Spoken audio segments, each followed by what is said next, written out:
ஹரப்பா நீங்க போனீங்கன்னா அவங்க இன்னைக்கு இண்டஸ் வேலி நாங்க என்ன சொல்றோமோ 3300 பிசில இருந்து 1300 பிசி அப்படின்னா 5500 ஆண்டுகள் இண்டஸ் வேலி சிவிலைசேஷன் பழமையானது. அதே கருத்தை நாம வைக்கிறோம்.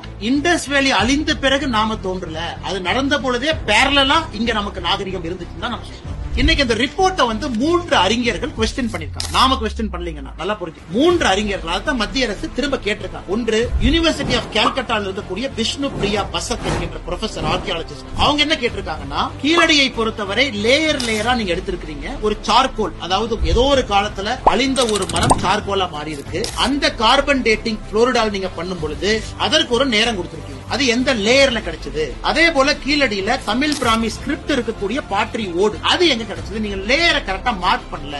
ஒரே லேயர்ல கிடைச்சதா தனித்தனி கிடைச்சதா கிளாரிஃபை பண்ணுங்க. நியாயமான கேள்விதான். பிரபோத் சிறுவல்கர் டெக்கான் காலேஜினுடைய ஆர்கியாலஜிஸ்ட் அவர் என்ன கேட்டிருக்காருன்னா, உங்க ரிப்போர்ட்ல அப்சல்யூட் டேட் பீரியட் நீங்க மென்ஷன் பண்ணல, அதையும் சரியா மென்ஷன் பண்ணுங்க. ஹர்ஷவர்தன் சித்தூர்காரர், நம்ம பார்டர் திரிவேடியன் யூனிவர்சிட்டியில இருக்காரு ப்ரொஃபஸரா. அவர் என்ன கேட்டாருன்னா, 2 ஓட்டை வைத்துக் கொண்டு நீங்க சொல்லி இருக்கக்கூடிய நாட்களை சொல்ல முடியுமா? நமக்கு நிறைய ஐட்டம்ஸ் வேணும் இல்ல, வெறும் 2 ஓட வச்சு எப்படி சொல்லுவீங்க? நாகசாமி ஐயா, டாக்டர் ஆர் நாகசாமி ஐயா அவர் என்ன சொல்றாங்கன்னா, இன்னைக்கு இந்த தமிழ் பிராமி ஸ்கிரிப்ட் இந்த ஓட வச்சு நம்ம என்ன சொல்றோம்னா 6ஆம் நூற்றாண்டு, 6ஆம் சங்க இலக்கியத்தை பொறுத்தவரைக்கும் 6ஆம் நூற்றாண்டு கொண்டு போகும். இத்தனை நாள் அது 3ஆம் நூற்றாண்டு இருந்துச்சு. அப்படின்னா ஒரே அடியா 300 பிசி பின்னாடி போறோம். அவரு கேட்கக்கூடிய கேள்விகள்னா, எந்த ஆதாரத்தின் அடிப்படையில் நாகசாமி ஐயா கேட்கறாங்க, ஒரு சார்கோல் இருக்கு, 2 ஓடுகள் இருக்கு, இது 2 வச்சு மட்டும் எப்படி சொல்ல முடியும்? சொல்ல முடியாது, ஏத்துக்க முடியாது. P.A. கிருஷ்ணன் ஃபார்மர் பியூரோக்ராட், தமிழ்நாட்டை சார்ந்தவங்க, அவங்களும் இதேதான் ரேடியோ கார்பன் வச்சு அவர் கேள்வி கேட்கிறார். அதனால இன்னைக்கு தமிழக அரசு வந்து மத்திய அரசோடு வேண்டாத சண்டைக்கு போறதை விட, நாளைக்கு நாம கீழடியினுடைய ஆய்வறிக்கை உலகம் முழுவதுமே ஏற்றுக்கொள்ளப்பட வேண்டும். இதோ தமிழ்நாட்டுல திராவிட முன்னேற்ற கழகத்தினுடைய ஆட்சி வந்து ஒரு எலெக்ஷன் பிரச்சாரத்துக்காக சொல்றது இல்லைங்க.